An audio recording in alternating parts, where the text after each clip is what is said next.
Soto and Senator Raffy Tulfo, at least sila tuta ng Malacanang. Pero si Erwin Tulfo, tuta lang ni Lacson. Hindi siya tuta ng Malacanang.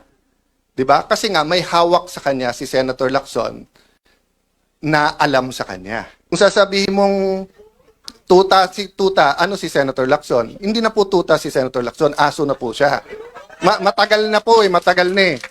Gusto ko, ang galing yung ulo niya ba? Imagine myself cutting his head. Gusto ko, ganun din ang gusto ko gawin doon sa mga katabi ko. So na-realize ko, toxic na ito. Ayaw natin maging presidente si Vice President Sara, talunin nyo na lang sa 2028. Ngayon, kung talagang may ginawa siyang masama, edi impeach pero sa tamang paraan. Na ang tunay na pagbabago at babalik na ang kapayapaan sa ating paligid, kaayusan sa ating gobyerno at kaginawahan sa ating buhay. Duterte, Cayetano, para sa tunay na pagbabago.